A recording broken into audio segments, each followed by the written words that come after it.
I'd like to welcome everyone and thank you for joining us for today's webinar, How to Market Your IICRC Certification, both within your community and within your company. I have been joined today by a group of panelists that were picked for a reason, which I'll talk about more in a minute, but I want to thank all of them because this, as you see, is quite an endeavor to gather experts from all over the United States and be on a webinar and then take time away from dinner or their families or work or whatever they're in the middle of. So I want you guys to know how much I appreciate you being joining us. We're going to, in a minute, get to some slides where we'll talk more about exactly who's on the line with us, but we're all more interested today in getting through the questions that we've prepared to present to you than we are with anything else. So we don't want to spend a lot of time. We figure if you've taken the time to join us, you kind of already decided that somebody on here must know something. So I want to welcome everyone to the webinar. And the first thing I want to let you know is if you haven't been to one of these HydroMaster webinars, we have a section on our website called Emerging Opportunities. Just go on to the website, hydromaster.com, on the front page, and click on the COVID-19 resources. This is our 5th webinar that we're doing. So there's a whole bunch of material if you haven't had a chance to, on carpet cleaning, both commercial and residential, rug cleaning, hard surface cleaning, and even how to get more in commercial buildings. So there's all kinds of information on there. And I also want you to know that you're going to have the opportunity to get all the PowerPoint that you're seeing today will be sent to all of you. If you registered for this webinar today, it will be sent to you. So don't worry about having to write things down. Just pay attention to what our presenters are talking to you about, and you'll get everything that you need later on.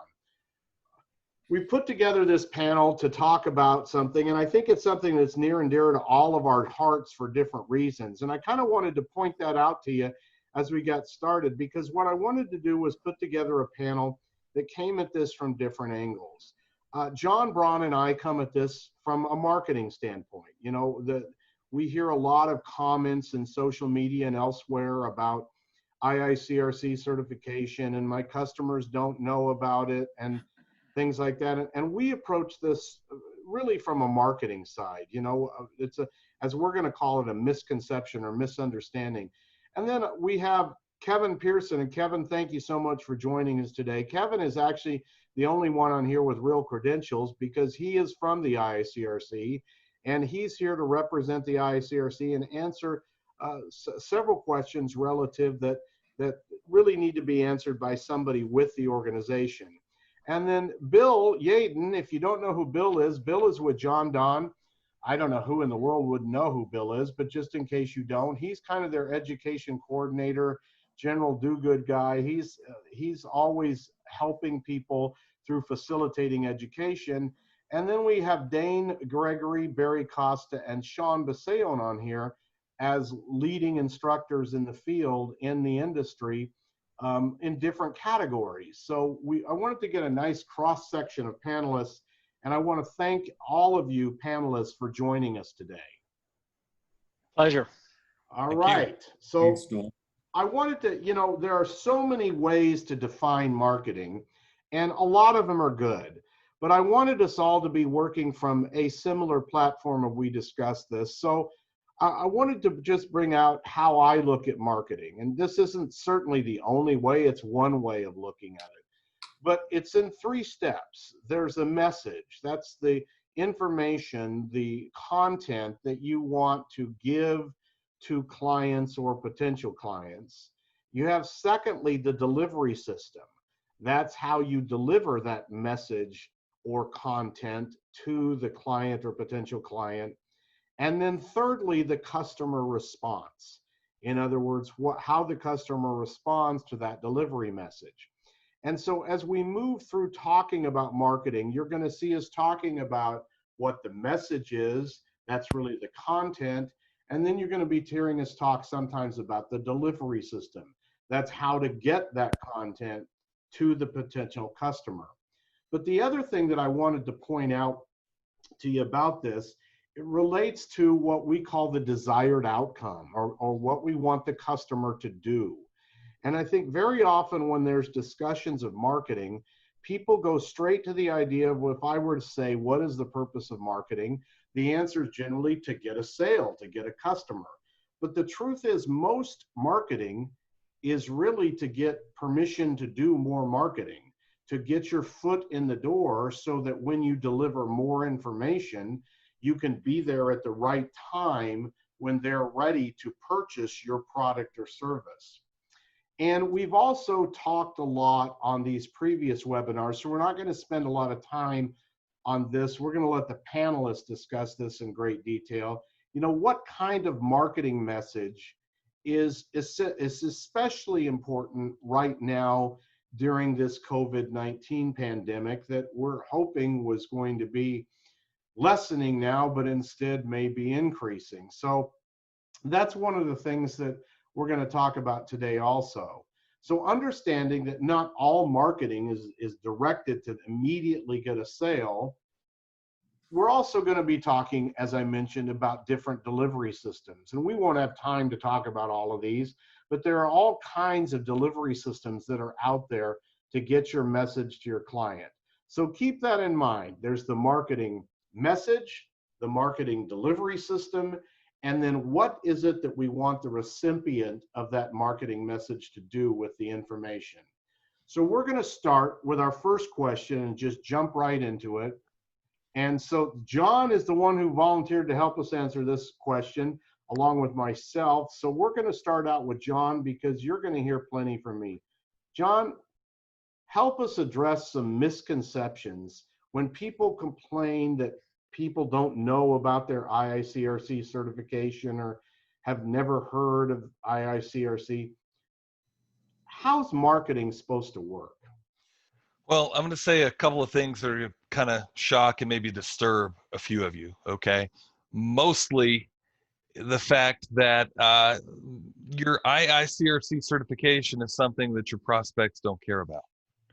And I know it's a little bit of a, kind of almost a shock. You spent all the money, you spent all that time, but your prospects don't care about it. But what they do care about is what those certifications can do for them.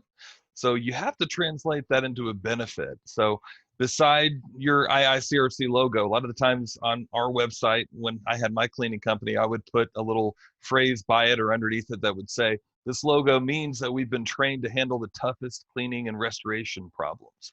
Let them know what that actually means, and letting them know that they're safe because our techs are trained and certified. What they want is that safety. What they want is that experience. What they want is that training. They don't want the IICRC certification. They could care less about that. All right, well, let me share with you something that I hope will kind of lead to what we're talking about here. And that is, I'm going to go back to sharing the screen real quickly, because what I want our listeners to do now is to take a look at what I'm about to put on the screen. When you talk about certification, these are all certification organizations from all over the world, different industries. You can be a certified arborist. You can be a certified public manager, a certified chimney sweep, the National Association of Glass and Metal Contractors. You can be certified through them. You can be certified in the customer experience. And I think what John was saying here is it's not the certification that's the issue. It's what the certification means to your potential customer. So when you talk about marketing your certification, John hit it spot on. We're going to come back to this. It's what's in it for them. That's the question you should be answering when it comes to the value of certification that you are delivering to your potential customer. Now, as I was putting all these things together, I went to a lot of websites, and I went to some marketing of those websites, and I found two big themes from this acronym soup, okay? John already nailed the first one. Your certification whatever it is in, will mean something to your customer when you make it mean something to your customer. Right now, you don't need a certified nurse's assistant. That's a CNA. But if you were in the hospital and they were working on you, you might want to know that the nurse's assistant that was working with you had some sort of training. So if you look at all these certifications up here, there might be a couple you recognize, CPAs, okay, Certified Public Accountants. Most people have heard of that. So if you're expecting the IICRC to run a television ad on IICRC certification, when was the last time you saw a television ad for a certified public accountant?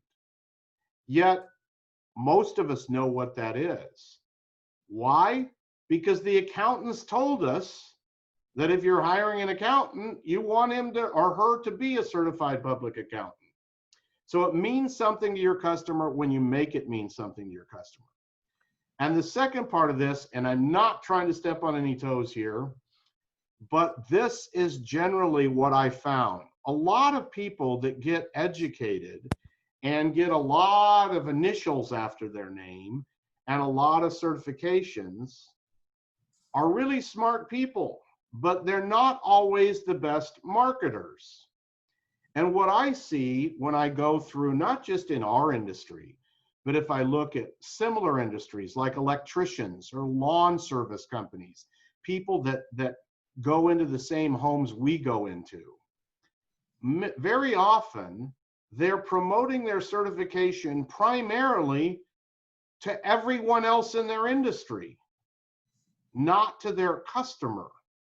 So keep that in mind, that one of the things that you want to do is understand that it's okay to talk about that you're a master cleaner or a master restorer to your fellow cleaning and restoration professionals, but it's way more important you tell your customer that and what it means to them. So let's go on to our next question.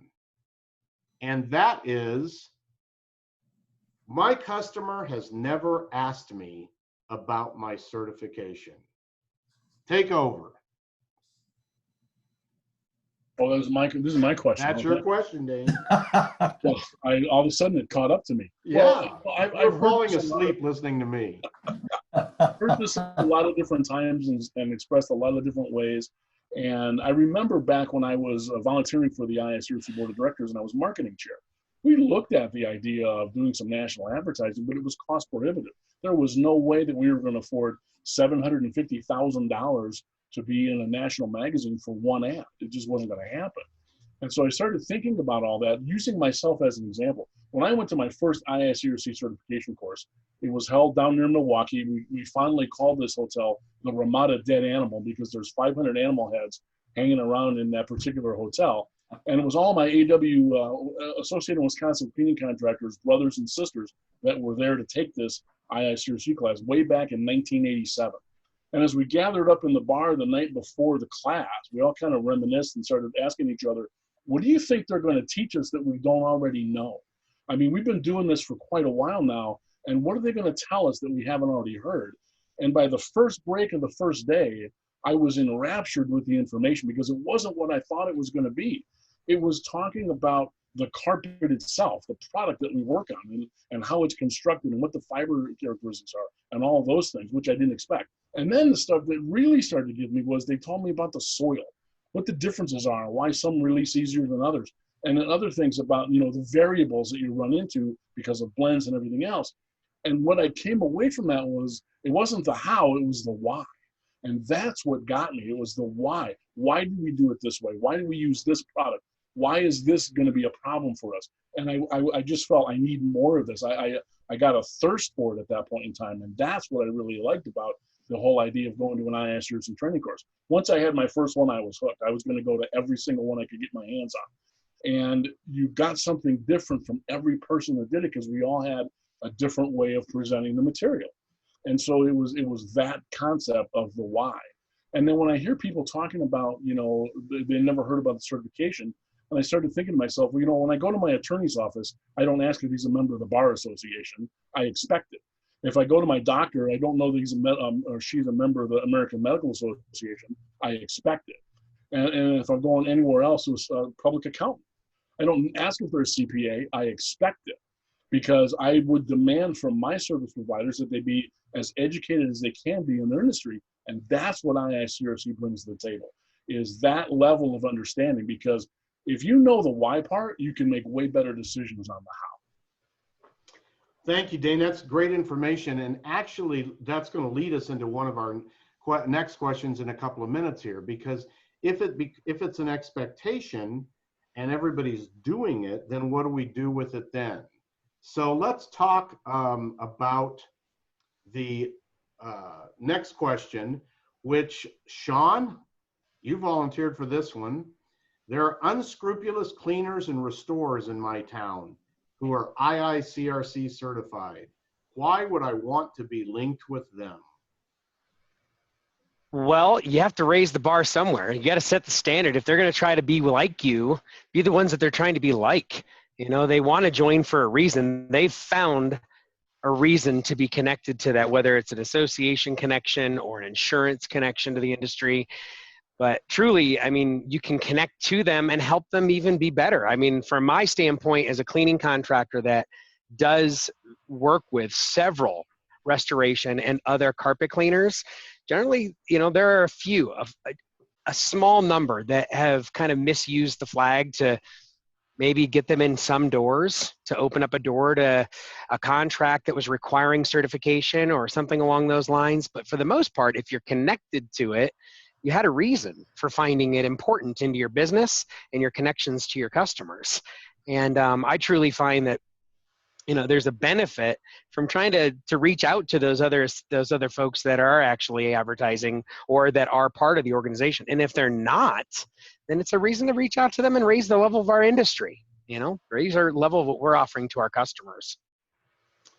Good information, Sean. Hey, Kevin, can you, there's a big difference, obviously, between somebody who operates their business differently than I do and operating it unethically. If somebody's truly unethical, the IICRC has a program in place on somebody who's claiming certification and doing things immorally or unethically, don't they? Yes, they do. They do have a complaint process. You can actually contact the IICRC. That will send you a form. You can fill it out, and it'll even ask you on the form whether you want to be identified or not. And then they will go and investigate and, you know, see whether it warrants them not being certified. So it is something that we do follow up on. We get quite a few of these, you know, from time to time, more than you would actually think. I bet. So it does. It is something that we're concerned about whenever we know that people are out there not doing like they were taught or like the certification is that expectation is, and so we do follow up on it quite often. The Thank trademark helps protect that. You know, the trademark rights and advertising as a certified firm, having an ethical point that your company will employ and then train, certify the technicians that are part of that should lead to a level of professionalism and relationship building within the company. So I think the trademark is a certified. I look for guys that I see advertising that obviously aren't, and those are the guys that I say they need to be part of this, is that they find it important for something. Anybody else have any thoughts on this one? All right, we'll move to the next question. There are low ball price-based cleaners and restorers in my town who are IICRC certified. That devalues my certification. I've seen this one, and I got volunteered to answer this one, but it kind of goes right along in line with what Sean said. I think there are three misconceptions that drive this. Number one, that price can be mandated by some higher power. The IICRC can't set pricing. That's against federal law. So the idea that because I belong to I'm a certified public accountant or a certified engineer or a certified mechanic doesn't mean that we all get together and set prices. So that's the first thing you got to remove from your mind. The IICRC can't, if somebody wants to be a top-notch cleaner or restorer and do it for free, they're allowed to do that, okay? Secondly, the second misconception that I think drives this complaint about price-based cleaners and restorers in town is that there's this automatic, by anybody who's trying to charge a higher price, there's this automatic bias, especially you can see it all the time in social media, that all price-based companies, all members of this particular franchise or that particular company operate unethically and do mediocre to lousy work. The problem with that is, number one, most of those companies that charge less than you do, their customers are happy with the work they did. Otherwise, they wouldn't hire them again, okay? So I think that's another misconception, is that everybody who charges less operates somehow unethically and does mediocre work. Now, we're going to talk later. John's going to help us out talking about, all right, then if I'm going to do better than mediocre, if I'm going to do really good, if I'm going to do the most excellent job in the world, how do I get more money than the other person? But the fact is that doesn't make them unethical just because they charge less than you do.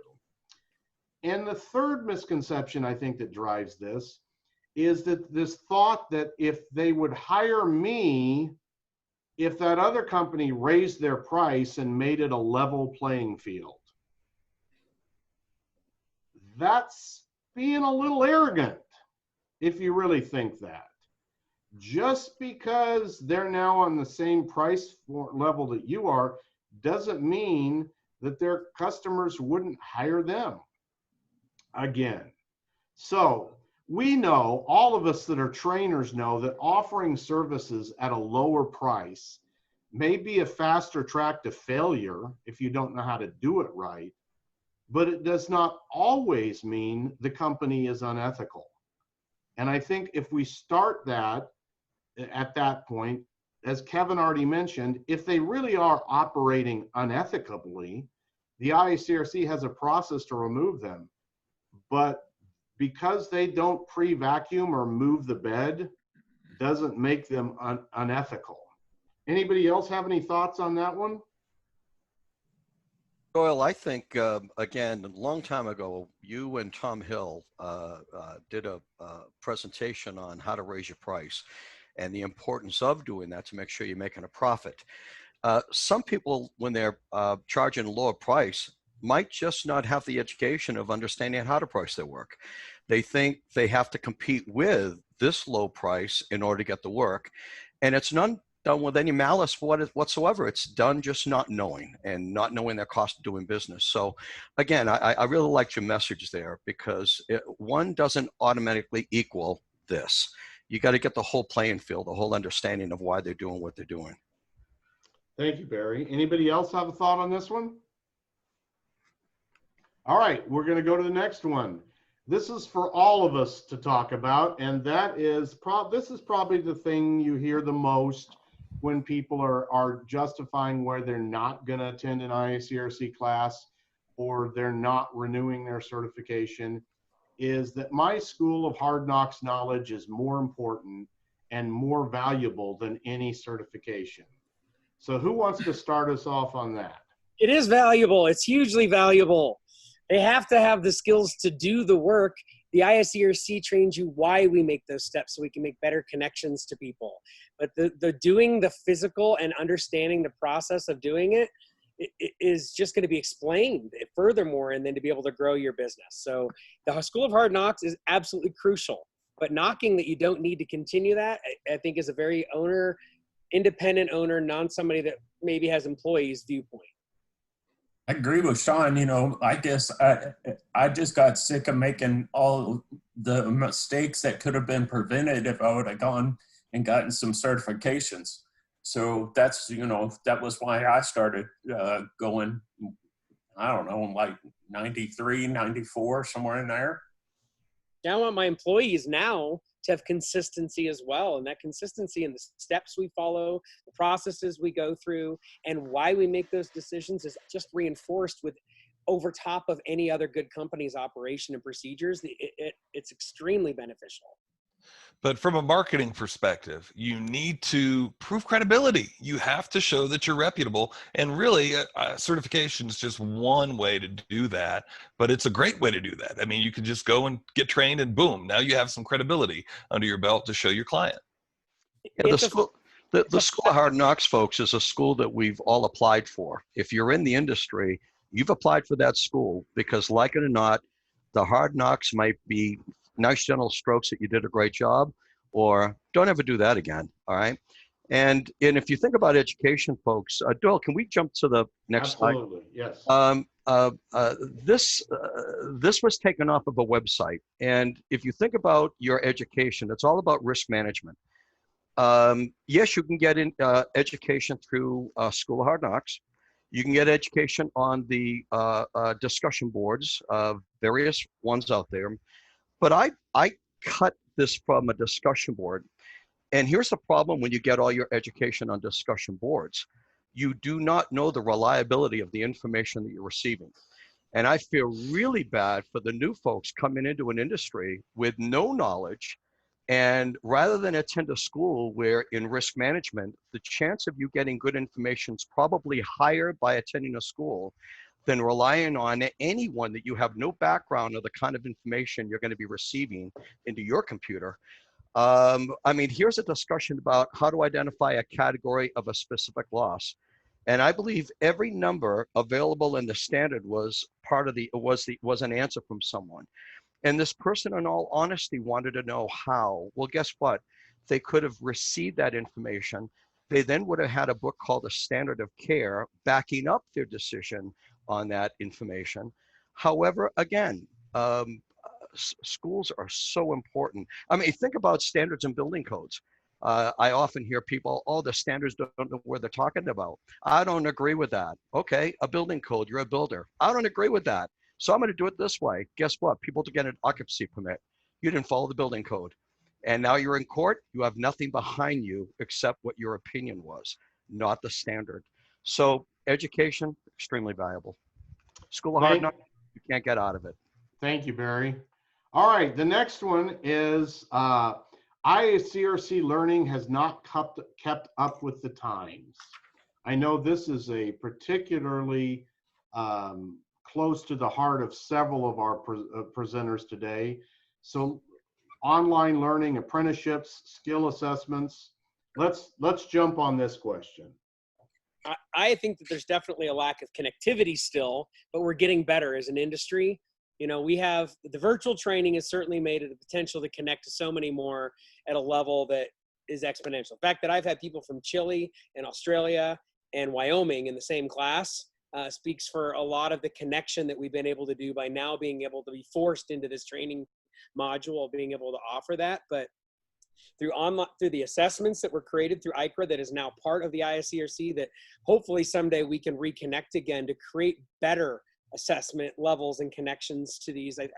It is there. And if you don't see that, that's because you're not participating in all levels of what this organization has had to offer.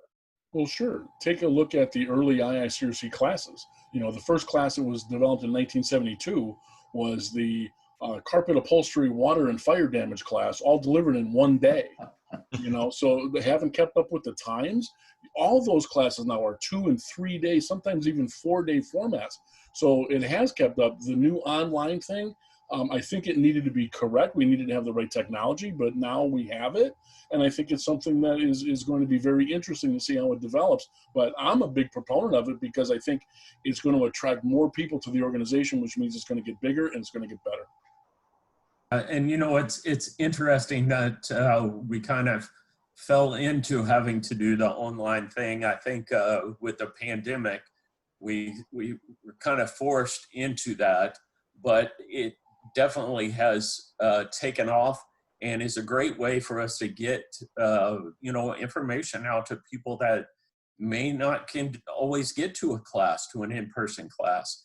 And so I think whenever we start being able to have in-person classes again and looking at some of the assessments and some of the things that you can do with hands-on learning, that's still going to be an important part of things moving forward. But adding this new online capability that so many of these instructors are enjoying right now is going to be huge moving forward. You know, Dane Gregory was president of the IICRC years ago, and thanks, Dane, for your service too. Kevin, you're in the hot seat, dude, and stuff. But you know what? When you look from 1972 to present, if you look at the IICRC, it's a ship, and it's such a large ship. Sometimes, like the Titanic, it takes a while for it to turn. Online learning. Lee Pemberton, Jim Pemberton, over 18 years ago was talking about this. Cliff Gross, Tony Wheelwright, all proponents of getting online learning going. And yes, it did take a while. I was equally as frustrated, I think, as many of you when you said not keeping up with the times.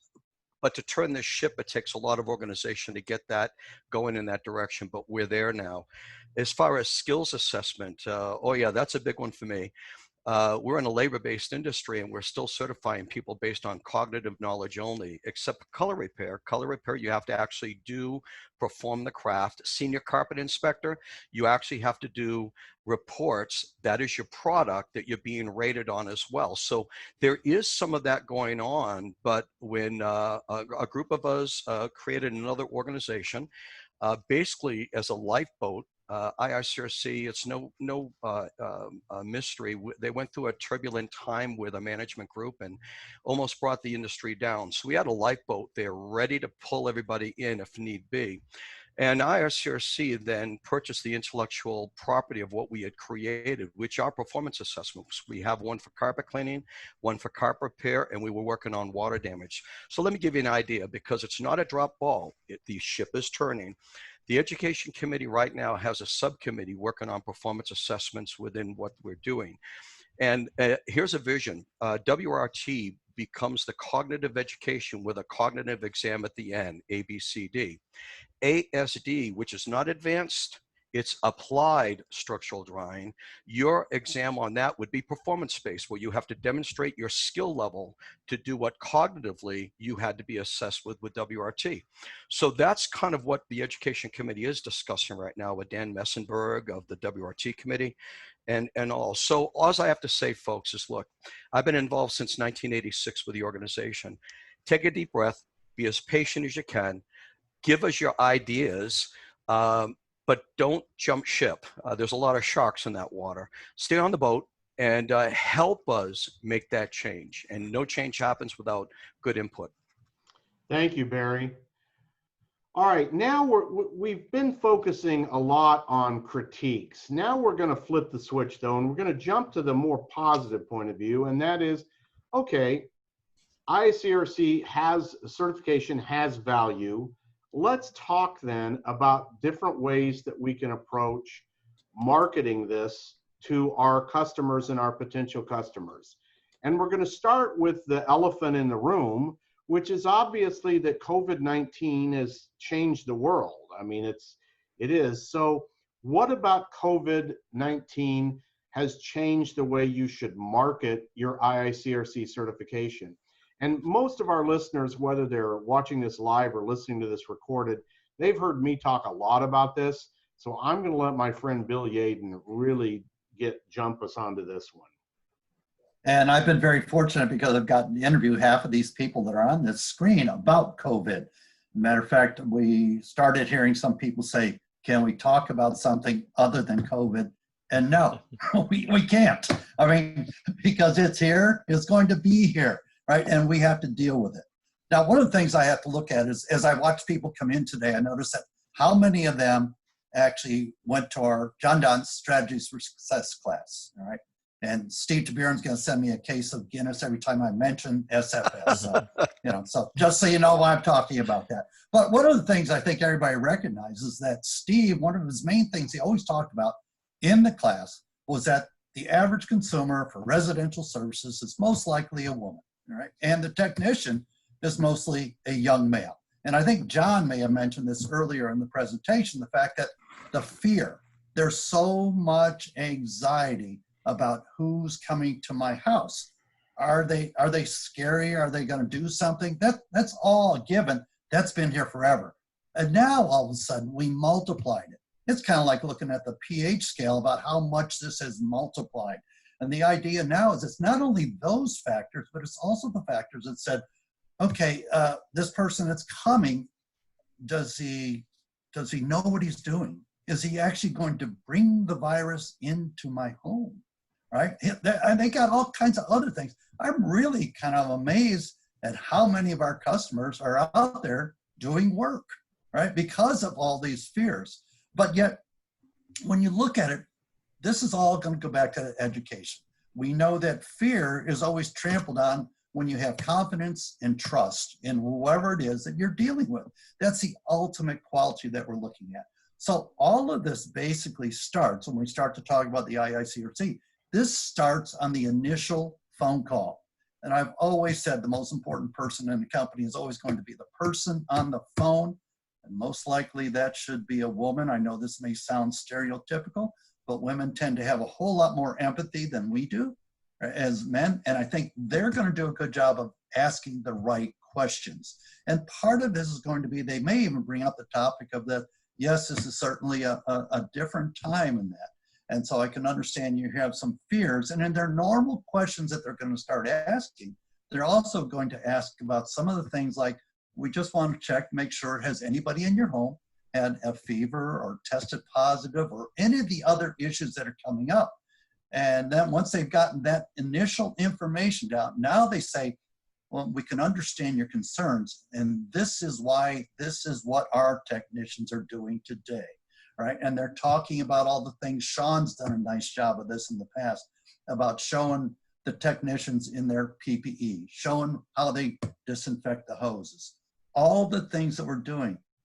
The things that we've always done before, like wearing shoe covers and that, those are givens today. They're nothing, they're value adds, but they're nothing new. The other things you need to do is make sure that you've discussed everything with the customer and you've taken away her anxiety. You do this by talking about that we follow the industry standards, that our people are certified, they've been trained, they've been watching and training in additional things just to handle the current situation of the COVID. All right. And the idea is that we're not trying to scare them. All right. We're just trying to tell them that, yes, it's understandable. This is where we may bring up the things that we talked about, Dr. Berry, a little bit later. The fact that basic cleaning, we don't even need to jump into the disinfectant at this point in time.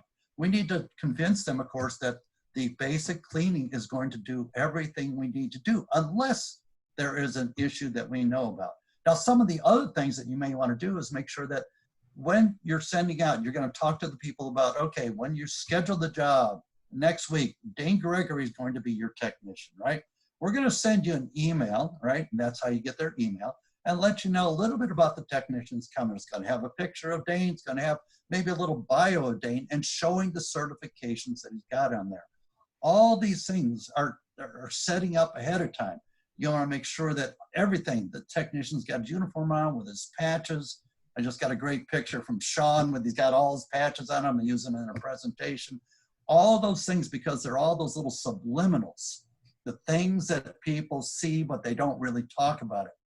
When they see that clean truck with the decals on it, they see the technician standing on the porch with all those things. And I always recommend that they tell the consumer, if you like, ask them for their ID card. Now, they won't, right? Oh, he's got his picture right now, all right? So basically, it comes down to the idea is that if they think they can ask it, it gives them a little bit more confidence. So the idea is, once again, these are all what we call thin slicing. People are going to make a judgment on you the moment you're up there on that front porch, and all the stuff that you did before is going to help build on it. And that's all based on what your IICRC certifications has taught you. Well, thank you, Bill. I think you mentioned Dr. Berry. For those of you who you know, the whole concept of cleaning for health is not new. But if COVID-19 has done one thing, it's brought it back to the forefront where hopefully needs to stay this time on an understanding of that deep cleaning is the best thing that you can do against the COVID-19. And for those of you who might not have seen these materials, they're available in detail, and we talk about them in detail in several of our previous webinars. This particular article by Dr. Berry is out of the Journal of Cleaning and Restoration and Inspection from the winter of 2017. And it is that article is downloadable from our website if you'd like to see it. But it's really talking what Bill was talking about from a eliminating or reducing fear going in. This is the flip side of that, which is, all right, now that you're going to let us in your house because we've convinced you that we're coming in safely, here's what we're going to accomplish. And it's selling the concept of deep cleaning for health. And it's selling increased frequency in cleaning. And as we know from those of us who attended the Cleaning Industry Research Institute, we know that deep cleaning does inactivate the COVID-19. So these are the things that you want to be talking about to your customers. We're going to touch on this a little bit later, but to really talk about the benefits of deep cleaning, the extraction and removal of unwanted matter, the sanitizing effect of your hot cleaning solution, restoring confidence in the safety and healthfulness of the facility, reassurance to employees, customers, vendors, and all stakeholders, and extending the life of the investment that they have in the flooring. So, you know, you've already heard John talk about this several times and several others. We're going to talk in detail about this idea of credibility, because I think sometimes people miss out on the idea of why credibility is the lead thing in your marketing message. But cleaning for health, safety and security, and increased frequency. And then answering that question, what's in it for them? A healthier environment, restoring confidence, restoring order, restoring peace. Any of you who've been at home with your kids and for the last 6 months and maybe for the next 6 months, you know all about this drive and desire to restore peace to the household. Well, deep cleaning, it can help do that. And then obviously appearance improvement. All right, this was a question we got from one of the very first people that signed up that I just think is a brilliant question. And I'm going to let John and Kevin address it. It's, okay, I buy that IICRC certification is important. In fact, as several of our presenters today have mentioned, it's almost moved to a given, and it's an expected that if you're dealing in certain parameters, certainly in restoration, but even in cleaning, it's an expected. So now that so many companies in my area are IICRC certified, it doesn't make me stand out any longer. It used to be a differentiator. Now it's not. John and Kevin, you want to share with us your thoughts on that? Sure. Well, I think it's a good thing. I mean, when all of your competitors are certified, it just makes the industry better. It lifts the whole industry up. But here's what I suggest that you do is go one up on them. Anytime you ever can do that in a marketing and a position, go one up and take it further. So what do? Well, become a master cleaner. I guarantee you not all of them are master cleaners. Get all of your technicians to be master cleaners. Get them as many certifications. Become a certified firm. That way, probably all of them that are certified are not certified firms. That way you can say, well, we're actually a certified firm and we've gone through these procedures to become that, while this other company has probably not done that, and give them the IICRC website, let them check out where that's at. But really the way I've always looked at it is certification is just one quiver, one thing really to show that credibility for you, also just like other stuff like getting online reviews and your guarantees. But the certification is a very powerful thing to show that credibility that really you kind of have to do, I think, to be able to be reputable. Well, and John, I agree with that. And just to build on that, several years ago, in Vegas, since the IICRC office is located in Vegas, the staff did a study in Vegas as to how many people or how many companies identified themselves as being in the cleaning and restoration industry versus how many were certified firms. And what they found was that there was over 1,000 companies that identified in and around Vegas that they were in the cleaning and restoration industry, but there was only 34 certified firms in that area. So, you know, it may seem like all your competition is IICRC certified, but it may not actually be that way. There's tons of companies out there, and I'm sure that Vegas is not the outlier, that in every city, those numbers track pretty close to that. So anyway, that was interesting to me. It also made me think about doing things a little differently, is not just assume that everybody around me was certified, but to still promote it more, because I'm probably reaching out to my customers that don't hear this from anybody else. So anyway. So Can don't I comment? just go ahead. Go ahead. I was going to say, so don't just tell them you're certified. Give them the link to your certification online. Show them the certificates. The other guys aren't doing that if they're not really certified.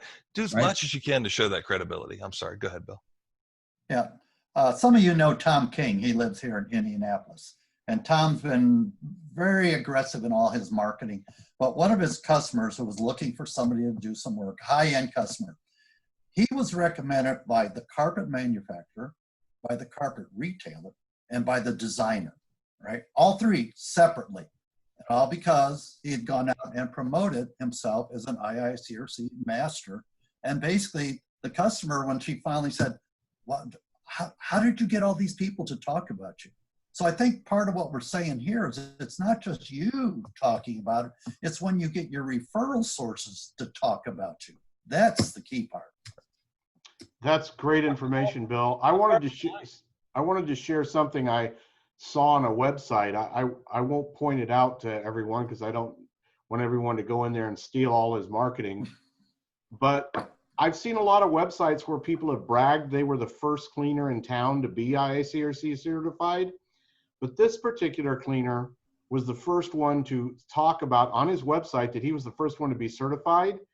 And then he went on to describe that he invited and brought many of the other cleaning companies in town to certification schools with him because he wanted everyone in their town to get a good carpet cleaning job. And I thought that was brilliant. That was saying certification, I was the first, but no, I think it's so important that I'm inviting all my competitors to do it because we all want to serve you better. And I thought that was brilliant marketing. That's smart. Very smart. Yep. All right. We've talked about certified firms. So that's the very next question. What's the difference between being IICRC certified and being an IICRC certified firm? So Barry and Kevin are going to address this one. You guys are just trying to get more money out of our pockets, aren't you? You know, if you attend an IICRC school, approved school, in every manual, there's going to be possibly something like this in the manual that gives you the benefits of technician and being a certified firm. Now, Kevin, you might want to close your ears right now. They might hurt. There was a very short time in my history with the IICRC. Well, years ago, I brought in more firms than all the other instructors many years ago. And as far as certified technicians, for I think it's maybe 3 years in a row, I got the Full House Award. I had more certified people through my school than all 177 instructors. Now, I haven't taught since March. I'm giving everybody a chance, okay? Come on up, get me now, and go past me. But I'm getting ready to do my online within a month. However, there was a bit of time when I did not recommend people become a certified firm. And it was during the time when we had a management group that was working with the organization that I felt was doing such harm to the organization, I with good consciousness couldn't recommend people be a certified firm. Well, right now I'm going after whoever's #1 in certified firm. Under Kevin's leadership, I'm recommending everyone be a certified firm with all the benefits now that I know are there, future benefits being drawn up, even the webinars free of charge.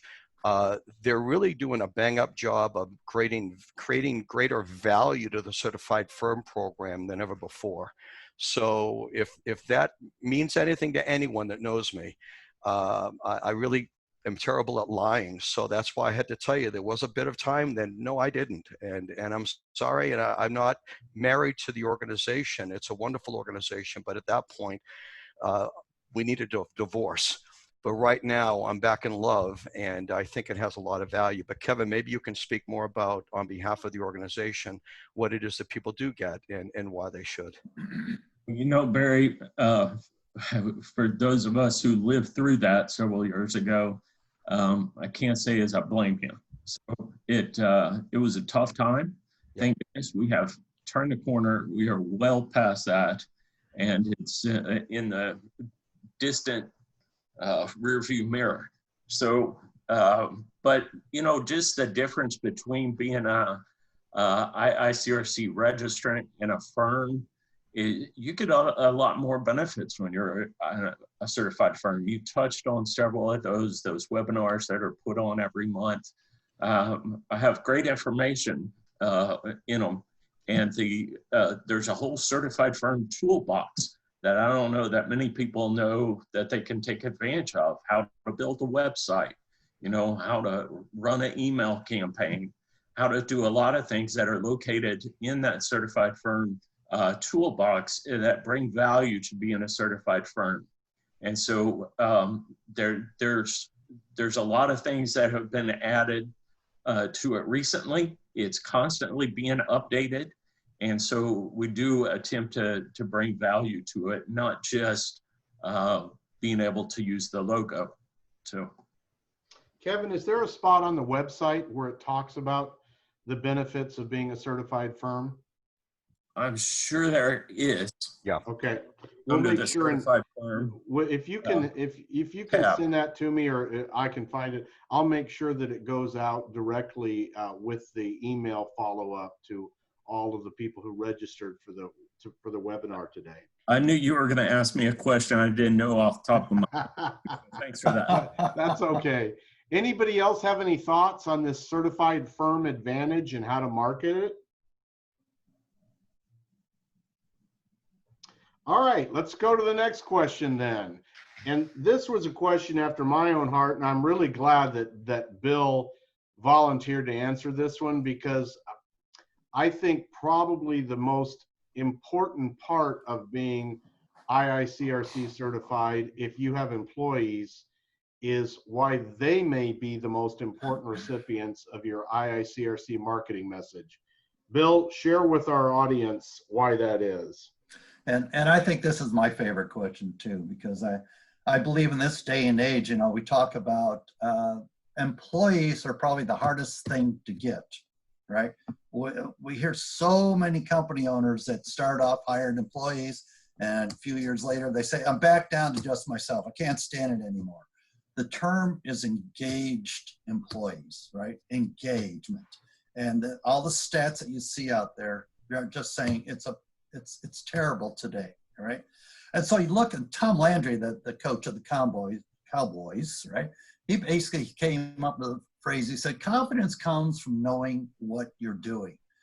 When you feel confident, the way you present yourself to the world changes, and people believe and trust you. And I mentioned earlier, trust is the key thing. And nothing builds self-esteem and self-accomplishment like you know, the certificates that you get from the IICRC.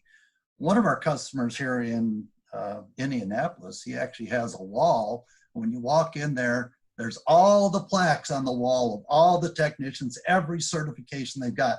He calls it his $100,000 wall, because he figures that's what it cost him to do that.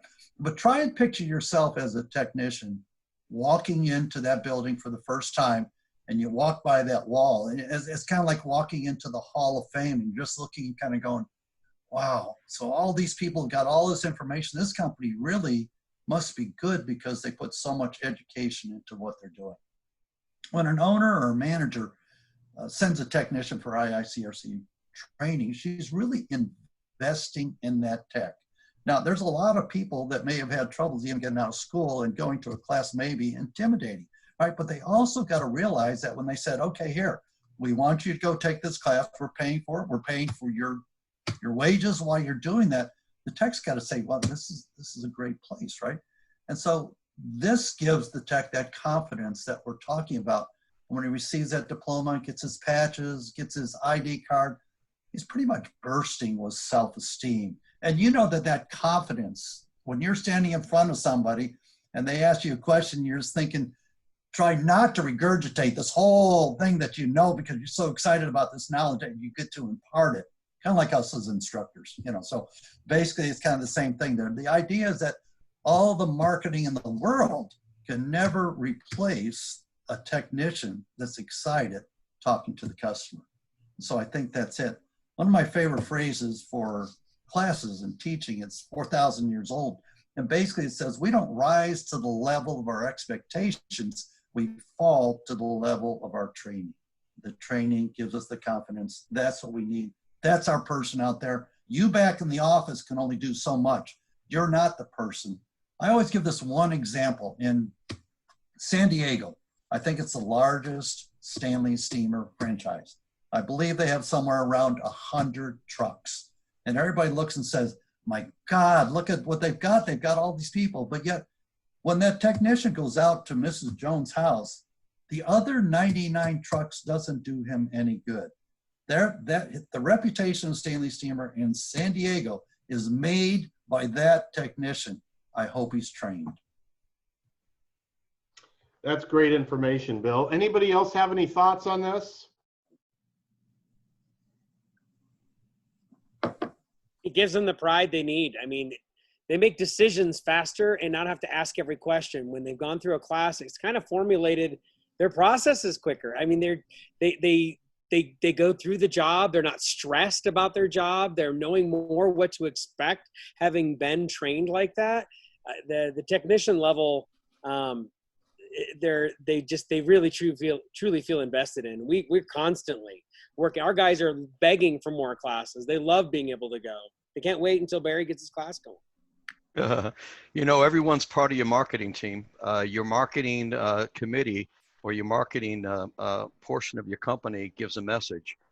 Your technicians deliver the message. And if they don't deliver the promised message, your whole marketing's just fallen. So I think what Bill said is extremely good. That confidence building, that I am now your experience, because that is what people buy, is a total experience, not just a carpet cleaning job. Thank you. All right. Kevin, should we even be having this webinar today? In other words, we're kind of being presumptive here. We're saying the IICRC, which is a certification institute, and you can read the mission statement for the organization on its website. Are we being unfair to the IICRC to expect it to have a role in helping its registrants grow their business? Is that really part of its mission statement? And how much help should they provide? You mentioned that certified firms get a lot of some marketing advice. Explain to us more what you think the organization's view of its role in helping companies. You know, whenever I saw this question, I thought, hey, this is great, because there's such a misconception out there that IICRC is a trade association, that it's set up to help people with their insurance or grow their business or this sort of thing. And it's not. It's a accreditation and a certification standard writing body. So that's the mission of the organization. And that's what we do really well, is write standards and produce the education that the industry needs. So whenever we talk about certified firms, it's kind of a little bit of an outlier for us, because we do kind of help as best we can within the mission of the organization to give the certified firms some value. So, but for the rest of it, I think a lot of people are like, well, why don't you have a trade show? Why don't you do things that trade associations do? It's just not the mission of the organization. Yeah, you know, I graduated from Springfield College in Springfield, Mass, and the experience of going to that school allowed me to get my degree. But Springfield College, like IICRC, is not outly marketing me to become a school teacher, a physical education teacher in an elementary school. I had to take that and move forward. But they gave me lots of tools allowing me to do it. But quite often, and some people on this call may get angry with what I'm going to say, but sometimes business owners are just lazy. They're waiting for everyone else to do their work for them. It's your responsibility. You need to do your work. You need to market your company. And if you don't know how, there are people right here on this call that can help you get your message and help you with that, because we can't be experts in everything. And marketing may not be your area of expertise. It's okay. I'm not an expert in everything. Ask my wife. We're not going to do that live on the air, Barry. No, please don't. Please don't. Great answers, everybody. All right, let's move on to the next question. And it's, all right, then, how do you build the value of your IICRC certification into your marketing message? And I've mentioned this several times today. When I look at a lot of advertising and marketing in our industry where they talk about certification or measured learning or training, there's a lot of buzzwords that are used to build credibility for the company and through that. But I think we have to remember that marketing, and as is sales, is all about answering that simple question to the customer: what's in it for me? So let's take a look of the marketing messages that I would concentrate on if I were talking about my IICRC certification. It gives me credibility. It shows that I have knowledge and technical expertise. It allows me to network with like professionals. It gives me a liaison to the manufacturers of the materials that I'm cleaning or restoring. It gives me help with regulatory interpretation. Boy, if we're not in the middle of that nightmare, you know, you can write regulations, but if people don't understand how that impacts them, they're not going to do much about it. I talk about camaraderie. It keeps me around my fellow professionals. It provides to me the latest information. Being IICRC certified gives me the latest information at my fingertips. The whole concept of IICRC certification is to say to the customer that there will be some uniform delivery of service. In other words, if you hire an IICRC certified technician in Phoenix and an IICRC certified technician in St. Louis, you're going to get similar performance. It shows my commitment to continuing education. And I think one that's often overlooked is that my IICRC certification tells my customer that I understand the science of what I do. And I think that's a big one that we need to really start emphasizing. But as you look at this list that I put together, none of them on first glance answer the question, what's in it for my customer? So let's take a look at that. Right now, when I deliver the marketing message of credibility, what I'm providing to my customer is a healthier indoor environment, and I'm going to restore confidence, order, and peace. So I need to make sure that I don't just say I'm credible. I need to say what that is going to deliver to my customer. All right, knowledge and technical expertise. All right, what's that deliver to my customer? Measured learning leads to technical proficiency. In other words, we know what we're doing and we've done it before. That's the message your customer wants to hear. Networking. What's the value of the network of being involved with the IICRC bring to our customers? I'll tell you what it is. We see this every day in social media. We see it with just these panelists talking to each other. If we run into something challenging or new, we can get input from somebody who has successfully done this before. I think one of our presenters today said, we can't know everything. We can't, but we can find somebody who does know something about that. And that's part of the value of our IICRC certification. All right, we work with the manufacturers of the material that we clean and restore. So what's the benefit of that to our customer?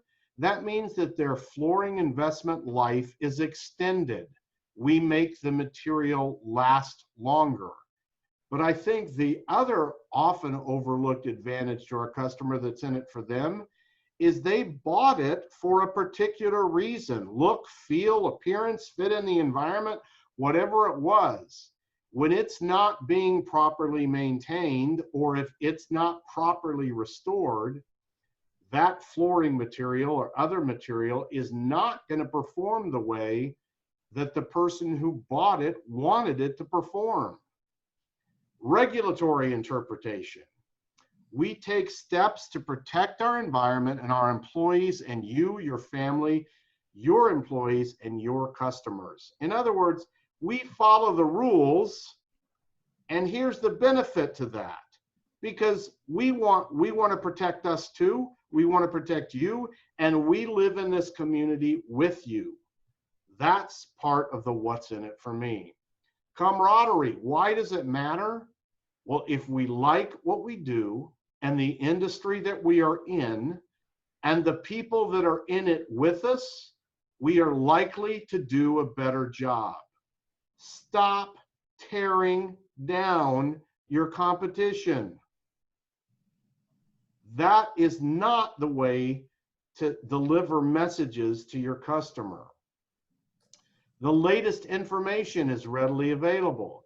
If there's a better way to do something, we will be the first to know it and the first to implement it. That's why you want to work with my firm that's IICRC certified. A uniform delivery of service provides a reasonable assurance that work will be completed in accordance with the industry's standard of care. Some of you don't know that I had a background in accounting, and the accountants are always following back to GAAP, generally accepted accounting principles. The same delivery of that message to your cleaning and restoration customer is that you are going to follow the industry standard of care. Why does continuing education matter? Well, a wise person a long time ago once said, as iron sharpens iron, so one person sharpens another. You know what continuing education does? Whether you're a carpet cleaner, a water damage restoration professional, or a school teacher, continuing education keeps you on your toes and holds you accountable. That's the benefit to your customer. And finally, we understand the science of what we do. We know this has already been mentioned. We know the why of the procedure.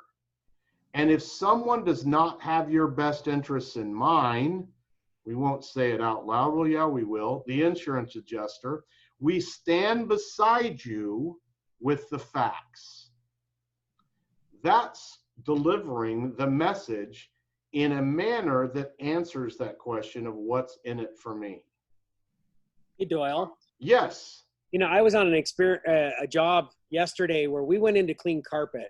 I'd sent 2 of our technicians who are certified, and we have a credible relationship with this building. When we arrived to clean the 1 bedroom of apartment carpet, we ended up having a 4-story water damage in that building. And in that water damage, we started on the top floor, or in the 11th, it went 11, 10, 9, 8. 1 unit on top of the top floor was an older gentleman concerned about who was coming in his home, what they knew, how they knew how to take care of things. The credibility we showed was, you know, the fact that they used us. The next floor was a little old lady, and the thing it said that made me think of this, she said, "I'm just so curious about the science about how this is done." and how it gets dried and what's going on inside my wall and if it's going to be there and that you guys are wearing masks. And I'm so grateful that you're essential services, that you're getting my home dry and that you're here and that I can trust you to be in my home and that the building trusts you to keep you on, contract. The next one was a guy that was really sensitive about people being in his place and what their training was and who they are and how we're going in. Safety feeling, Bill. I really wanted to curtail on your comments there because they felt safe because they knew we were following precautions. And I was the owner in the property, kind of helping them helping them understand even more about it. And then the bottom floor was a woman where it ended at and had a little bit of water in her ceiling. And she also was very concerned about who was coming in her home and the safety of what they knew. Were they going to dry inside this wall? And the real key factor that we knew about this building, which is really important about being educated, that this building is hot. It has asbestos in it, in every wall and every ceiling. And we've been maintaining this building for years, and we knew not to start dropping ceiling and walls. Not only do we know about the safety of the moment, but the safety of how to remediate and take care of their property properly. I wouldn't know that if I didn't know guys like Barry and educate and learn about what I should know when I go into these properties. So I'm grateful, very grateful for the education and how it's put us more in an acceptance and a comfort level with our customers because of what we had. Thank you. Thank you, Sean. All right, let's go to the subject matter expert for our next thing. John, tell us what marketing message delivery systems you think work most effectively in marketing IICRC certification. Sure. First, I want to say that copy that you just had up there, that's great stuff. Great benefits. I might even have to twist your arm to borrow that in an ad. For sure. The good stuff. So, but as far as what media can work, here's the thing, guys, all of them can work. You hear guys on Facebook groups all the time go, Facebook ads didn't work, Google ads didn't work, postcards didn't work, all of it doesn't work, none of it works. But then somebody else comes in and goes, well, I did really good at that. Well, what happened? What did they do wrong? They didn't do it right. Something about what they didn't do it right. And it's usually because they didn't put in the right message. And most of the time, a unique selling point is missing or a guarantee, but you have to be different. Now, certifications are one way to do that. And you can use that as one way to come in and show that you're different. So what media usually work most often? Again, I've used every type of media out there. I've used radio, TV, everything. But what do I see most often, all else being equal? This isn't to say that this is the only media that works, but most often for cleaners, because they're probably the easiest, are going to be things like Google AdWords. Client mailers are great to be able to market that type of a message and go back and remind them that, yes, you're certified and yes, you know what you're doing, especially right now in times of COVID. Voicemail drops. There's something that's working really, really well for some cleaners. Now, you can't do them that often, but a couple of times a year, 2, maybe 3 times a year, do a voicemail drop to all your past clients. Email newsletters. Not all of your clients want to get emails from you, but some of them do. So for the ones that do, give them an email newsletter. YouTube, you can take a really good video, it doesn't even have to be that big of a production, put it on YouTube about why certification is important, how you're certified, even run YouTube ads on that and run that all over YouTube to the people in your area. Facebook ads, Facebook videos, the same type of thing. Those are probably the most frequent. Not to say that the other ones can't work. TV can work too, but it's got to be done right. It's a little bit harder. Radio can work a little bit harder, but it's got to be done right. Newspaper might even still work in some areas, actually. But all of them can work. You just got to do them the right way. Thank you, John. Anybody want to jump in on delivery systems? All right, we'll move to the next questions. All right, John, this kind of pigtails on what John just said. How do you make social media work for you when it comes to your IICRC certification? In other words, what should you be doing on Facebook? What attracts attention? What works? Following the standards of what our processes are all the time. Our logos, having guys wearing uniform shirts, coming to that they've seen that, the marketing of me wearing a jacket during classes. My guys actually have certified,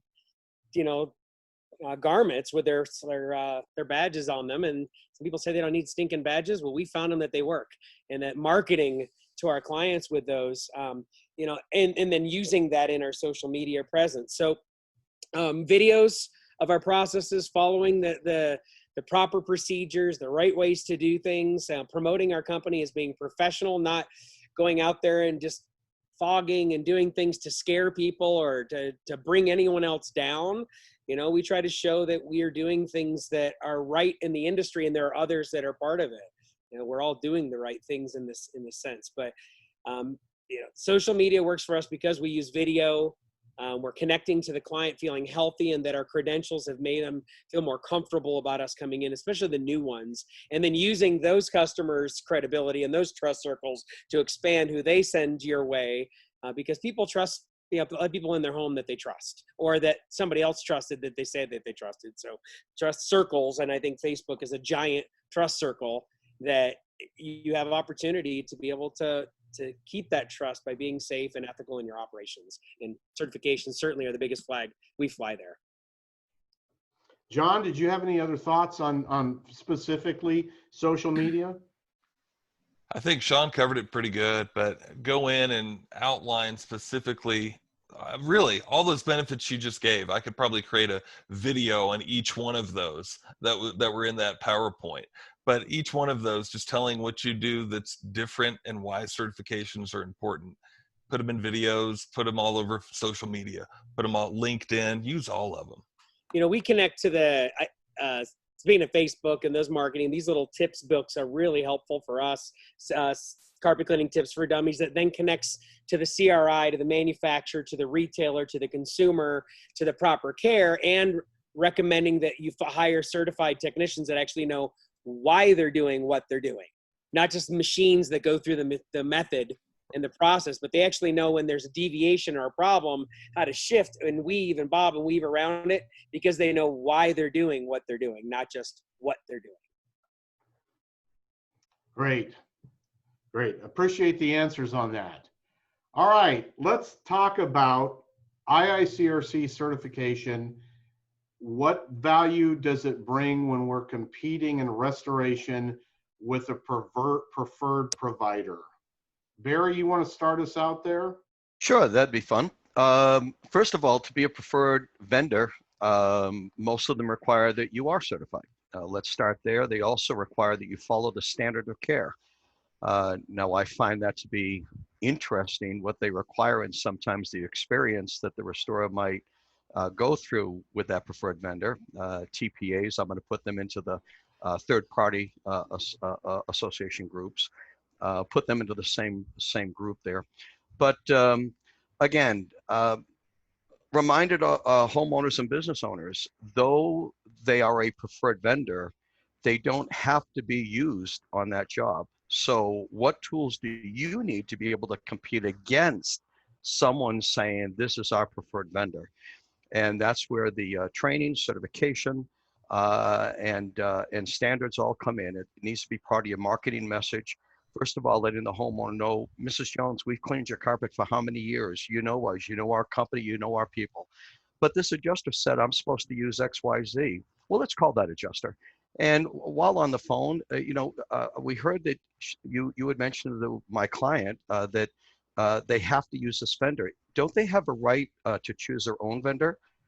Well, yes, by law, but well, Mrs. Jones, all of a sudden the fear of God that if they do this, you might have out-of-pocket expenses, and the list goes on and on and on. There are some sad things of reality that do go out there. So are you going to just whimper and crawl into a hole? Or are you going to stand tall, get the tools you need to compete against that, and show why you should be the vendor in the home? And everything, the messages you just heard about confidence, about camaraderie, about why we're on the latest information and so on and so forth. Mrs. Jones, this is why you want me to do your home. You have a problem, 3 o'clock in the morning, call me. Phone's next to my wife, so make sure it's a good reason, because she might get angry that you called at 3 a.m. Good information, Barry. Sean? Yeah, no, I mean, Barry hit it right on there. I mean, I often have it happen because I am not on preferred vendor lists.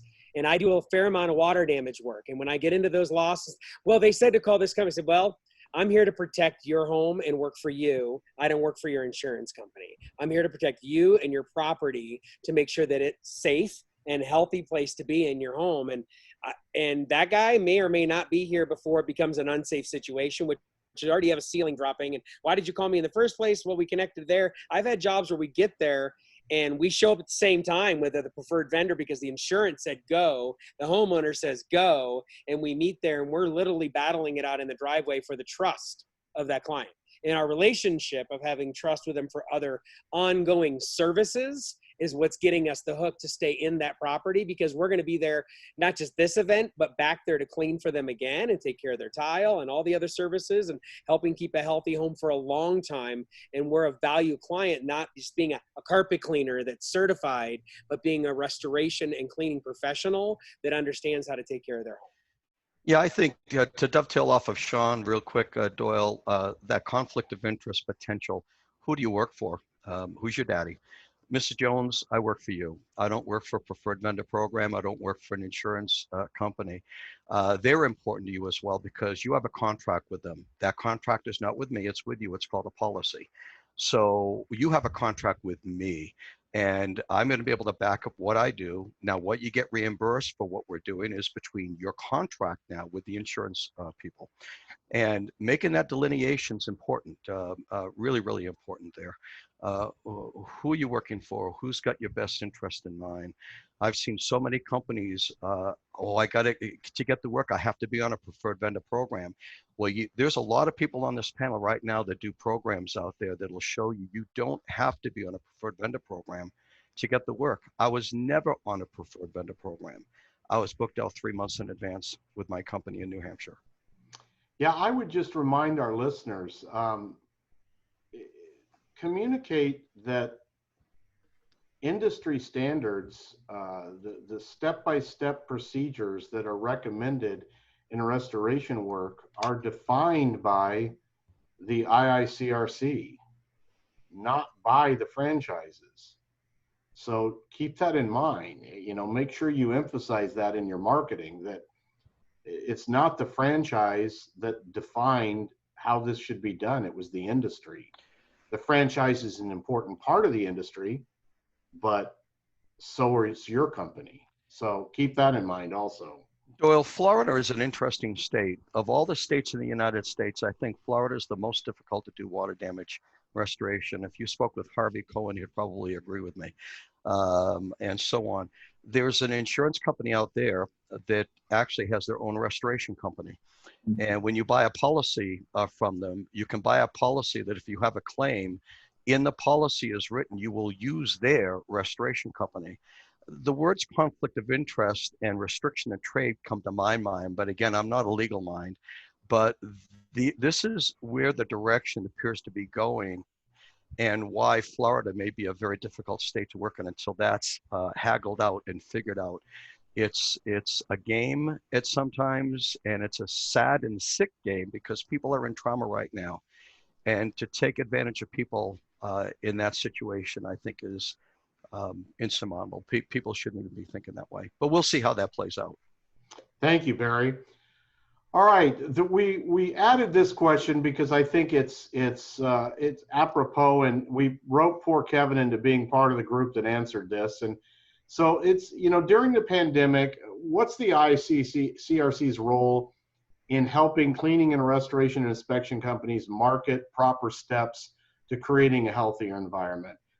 There's a group of us that have been doing a lot of these webinars that continuously communicate about this over-reliance, I guess is the best word I can use, over-reliance on spraying and fogging EPA registered disinfectants versus deep cleaning. So let's talk about this for a minute.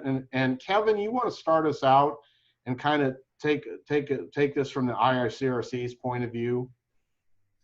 Yeah, you know, whenever the pandemic started, we did kind of get out in front of it, and we went out with RIA and NATCA and really kind of made sure that cleaners around the country were, and restorers were considered essential. We had been getting some reports where people were on jobs in several different states. California and Washington are two that come to mind, where they were kicked off jobs and told that they couldn't be on there because they weren't essential. So we went into kind of contacting different states and the governor's office and stuff like that to kind of make sure that we could be considered essential and get our technicians and certified firms on these jobs. And then we've taken a step further. Many of you may have seen the papers that are on the IICRC website that were written by our standards chair, Brandon Burton, Mark Drozdoff. He's one of the, he's on the board of directors. And then there's several RIA folks. We have other people from other associations in the 4th edition. I believe the folks from AIHA, the Industrial Hygienists Association, are going to be joining the 4th edition of the paper. They're working on that right now. And so we've really reached out to a bunch of different people in the industry to get the latest information out there about the pandemic and how the certified firms and registrants should handle it. So to say that we haven't done enough, I still wonder sometimes, hey, what else can we do?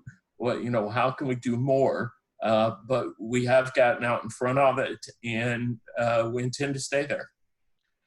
Yeah, Doyle, if I can jump in with this, Kevin, I want to thank you very, very much.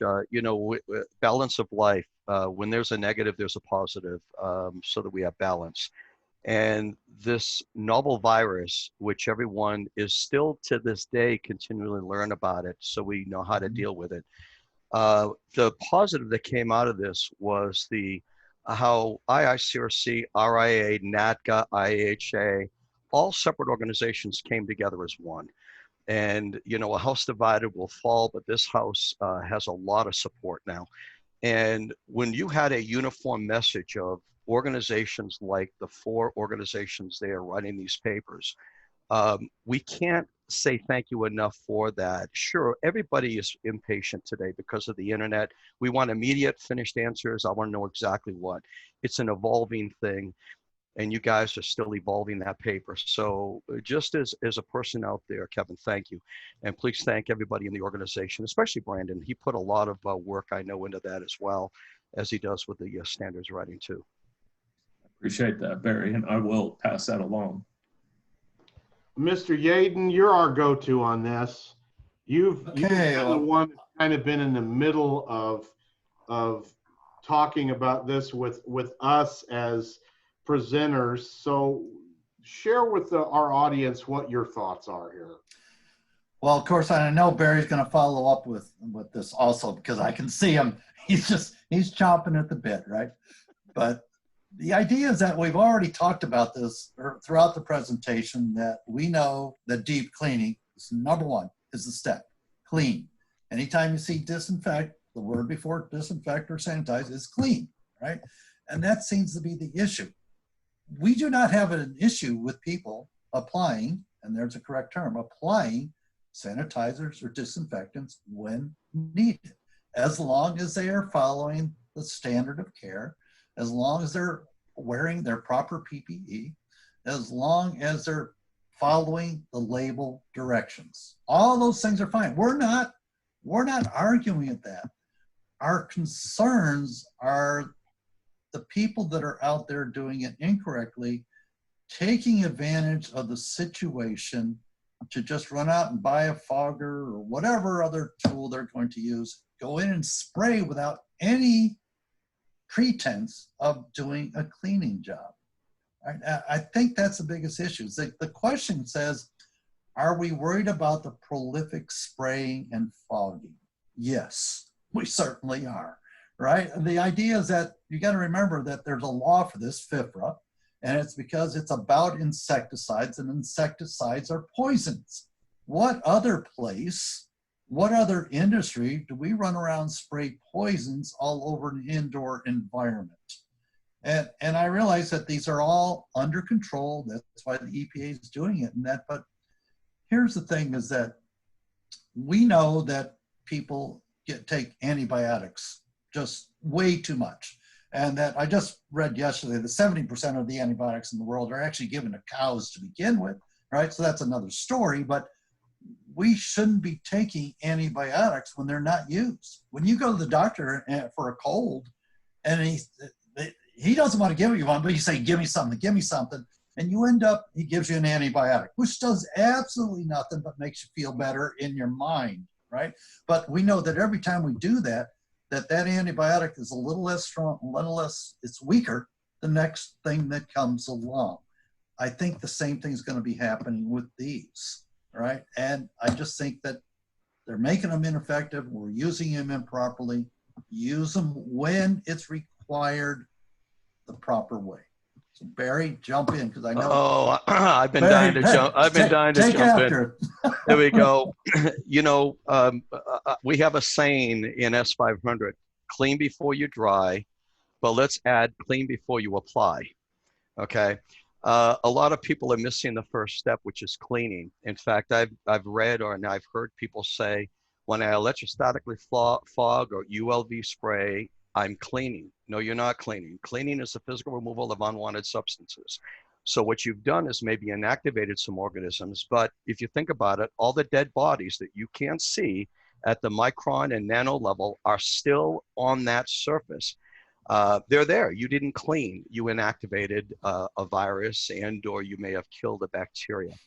Doyle, do you mind if I make an announcement during this here? Not at all. Okay, for 2.5 months, everyone, while I've been self-unemployed, I just didn't take my water school and put it online. I decided, you know, with every negative, there's a positive. My life was given a break. It was given a break, number one, to practice retirement, and I really like it, so I'm looking forward to that. But it also gave me a break to rewrite my entire water school from scratch. And what I'm producing right now, I am so mezz. It makes my other school look sick, and I thought I had a pretty good school. But during that time as well, for 2.5 months, I started a project, a research project.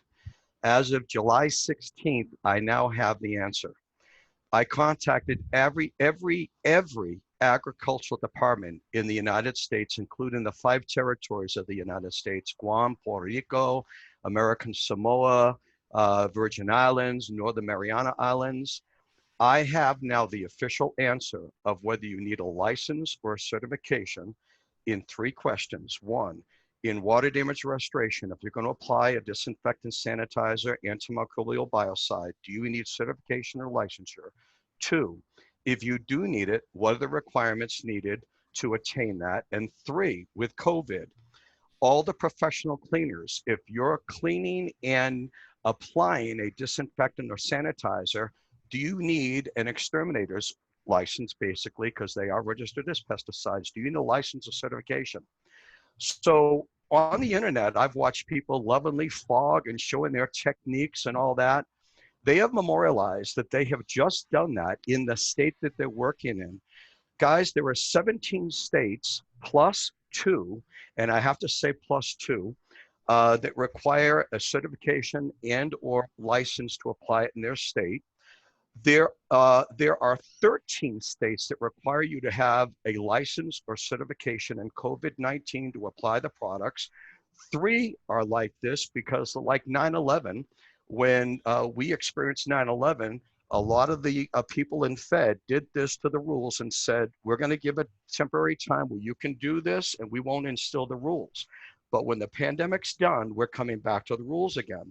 There's one state, very unique, that, guess what, Bill? You are allowed to apply an antimicrobial, okay?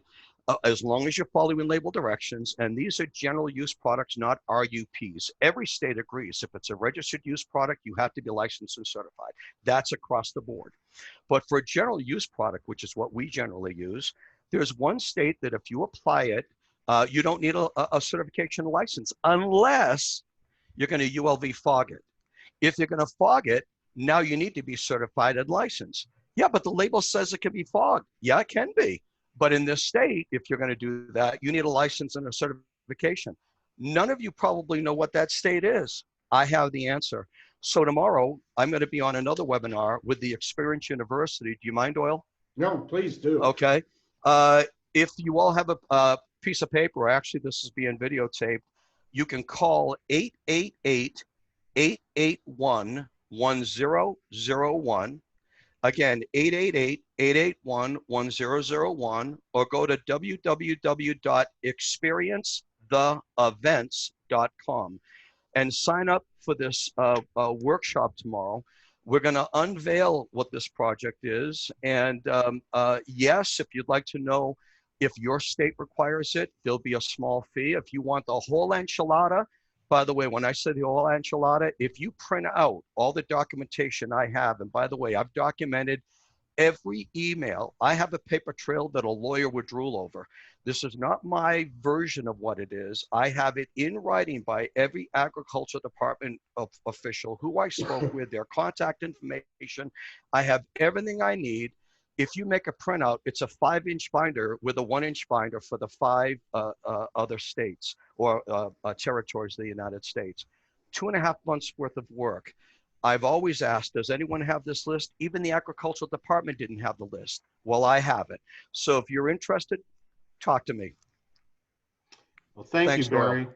And listen, I think you guys addressed 3 different levels of this, and I appreciate that. Kevin, I know that the IICRC and RIA and NADCA joint document has been updated. There's a link to that on obviously on the IICRC website. There's also a link to it on our website, but I will make sure that everyone who registered for today's webinar gets that link. And Bill, I think you did a great job of expressing the underwriting concern about what's going on. And Barry, you did a great job of answering one of the big hanging questions that was out there in reference to licensing and certification related to spraying. So I appreciate everybody's answer to this question, because I think it's obviously, for at least the foreseeable future, going to continue to be a very important subject.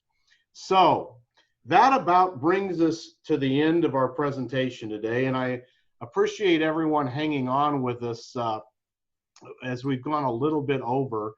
But I wanted to share with you on the screen is the contact information for all of our presenters today. And I want to take the time to personally thank each one of them for sitting in, listening in, and participating.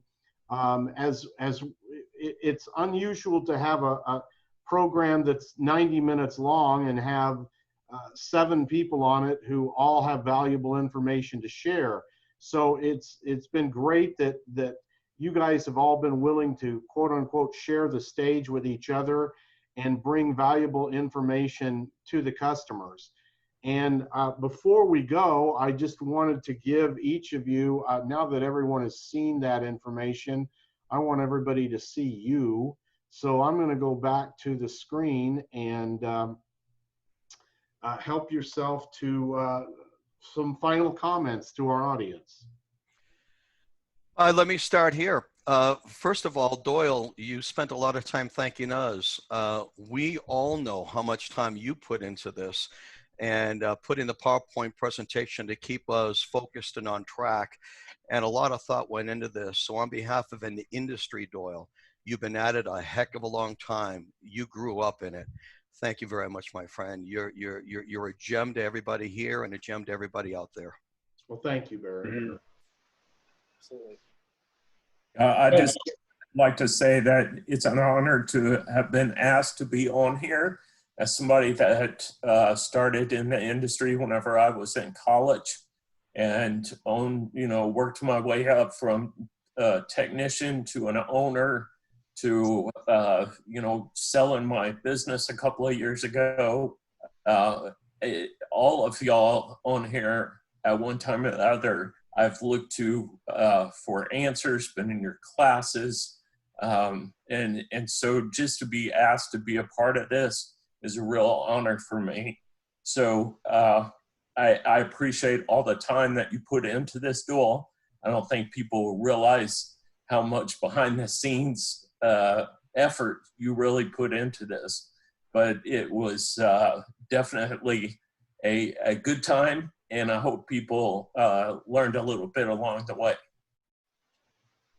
Thank you, Kevin. Yeah, I'll just speak from being the shy one in the group, obviously, today. I wasn't able to get a lot of thoughts in, but it was really covered well. And I really appreciate what all of my colleagues did and Doyle putting this all together. Thanks for asking me. It was a pleasure to be on.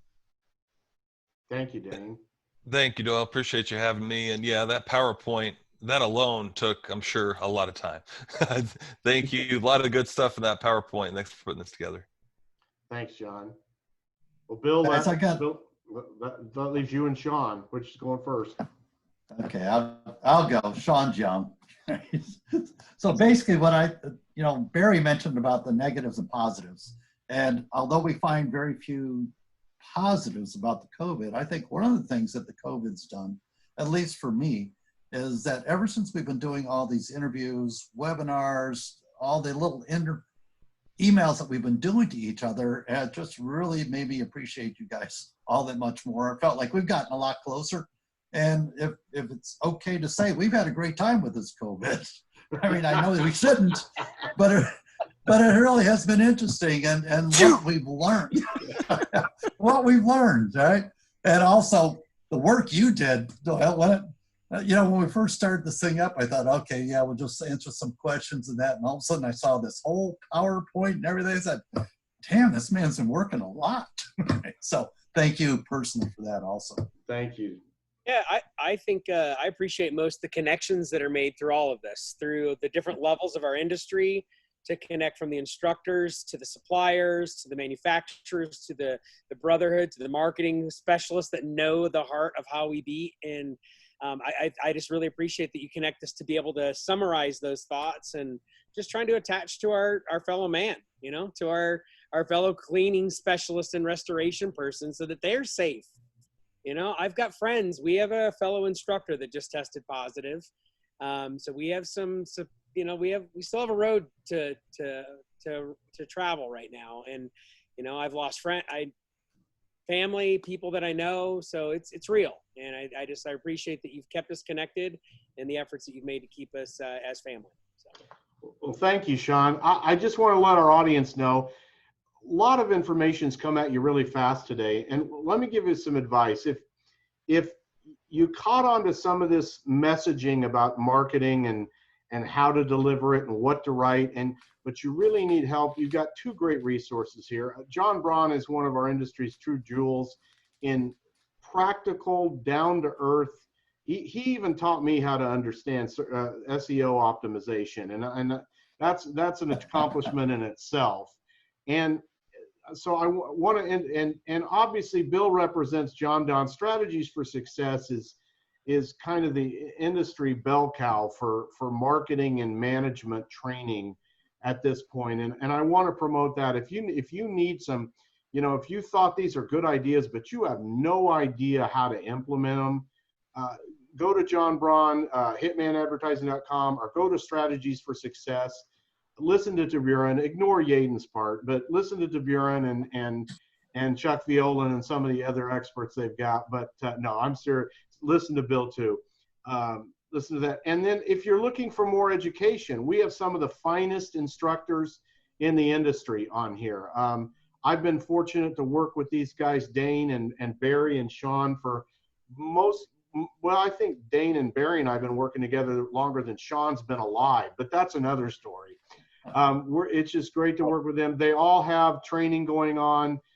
Dane and Sean have their training going on right now online. You can go to those websites that we just listed and get that. And Barry will soon.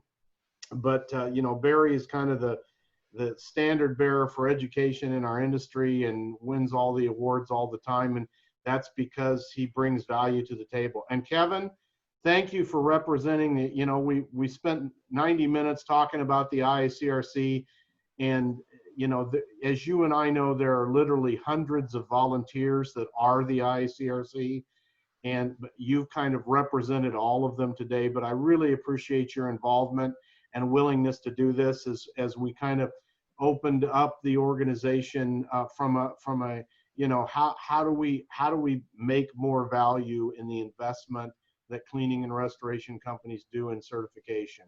So thank all of you for joining us today. Thank you to our listeners. We appreciate you listening in. And as I promised, you'll be getting a copy of the PowerPoint. You'll be getting links to some of the things that the panelists have said today, and we look forward to it. And I know there's going to be more webinars that come. So pay attention to that. It's a great opportunity. And one of the great things about all these recordings is if you're out working, which we hope you are, then you can come back and listen to these later. So hopefully you're doing that now to this particular recording. So thanks everybody for your participation, and thanks for to all of our attendees for taking the valuable time out of your day to join us. Have a great day, everybody. Let's get out there and clean and restore. Stay safe. Thank you, Noah. All right. Thanks, guys. Guys.